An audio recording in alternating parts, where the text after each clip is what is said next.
السلام علیکم پیارے بچوں، امید ہے کہ آپ سب اچھے ہوں گے۔ اللہ تعالیٰ آپ کو صحت دے، ہر طرح کی پریشانی اور وبا سے بچائے۔ اپنے گھر میں رہیے، کوئی مجبوری ہو تو پھر باہر نکلیے، نہیں تو گھر ہی میں قیام کرنا بہتر ہے۔ 8ویں جماعت اردو کتاب سے آج ہم پڑھیں گے سگریٹ نوشی کی تباہ کاریاں۔ جو ہم نے پڑھا ہے اس کے سوالات ہم پڑھیں گے۔ پہلا سوال ہے، سگریٹ نوشی کے خلاف سگریٹ پیکٹ پر کون سا جملہ نیا لکھا ہوتا ہے؟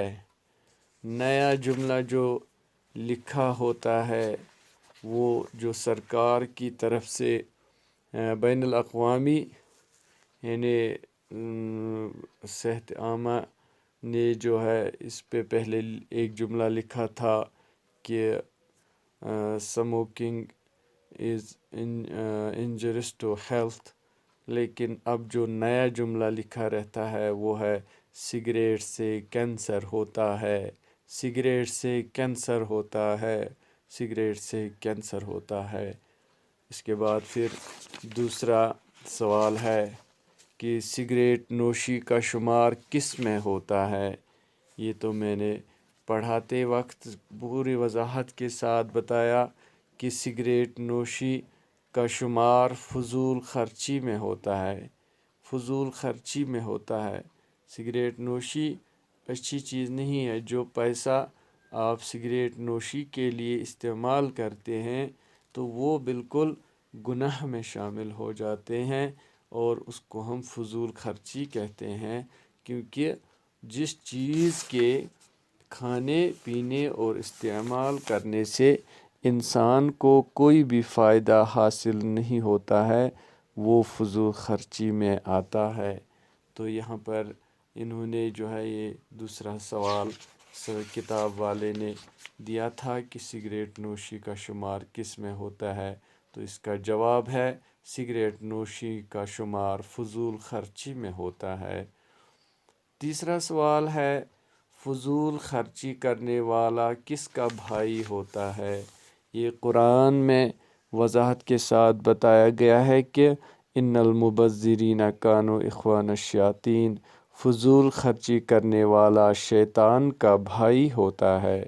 گویا کہ فضول خرچی کرنے والا اپنے نفس کی بات سنتا ہے، اللہ کے رسول کی بات نہیں سنتا، اور دوسروں کے صحت کی فکر اور خیال نہیں کرتا ہے، اس لیے وہ شیطان کا حامی ہے اور شیطان کی بات سنتا ہے۔ جو اپنے نفس کے بتائے ہوئے طریقے پر چلتا ہے تو وہ ناکام ہوتا ہے، یعنی جو من انسان کا کہتا ہے تو وہی کرتا ہے، تو وہ منذر ہوتا ہے، اس کے لیے نقصان دہ ہوتا ہے۔ انسان کے خواہشات نفس ہوتے ہیں، تو اگر وہ اللہ اور اللہ کے رسول کے خوشی میں نہ ہو، اس کی خواہشات نفس اللہ اور اللہ کے رسول کے حکم کے مطابق نہ ہو، تو وہ شیطان کا بھائی ہو جاتا ہے۔ تو وہ شیطان کے حکم کا پیروکار، شیطان کی حکم کی پیروکار، شیطان کی بات مانتا ہے۔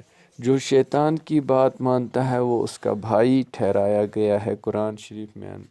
تو اب یہاں پر تیسرا سوال، چوتھا سوال ہے کہ سگریٹ میں موجود نیکوٹین کس مہلک بیماری کو جنم دیتا ہے؟ تو اس کا جواب ہے، ماہرین نے اس کی تحقیق کی ہے کہ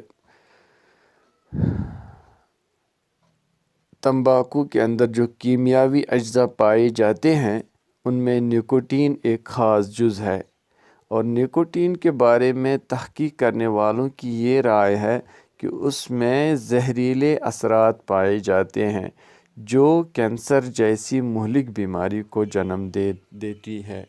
گویا کہ سگریٹ نوشی سے نیکوٹین سے یہ جو نیکوٹین پیدا ہوتا ہے تو اس سے کینسر کی بیماری کا خطرہ ہوتا ہے۔ یہاں سوال جو لکھا ہے، سگریٹ میں موجود نیکوٹین کس مہلک بیماری کو جنم دیتا ہے، تو اس کا جواب ہے سگریٹ میں موجود نیکوٹین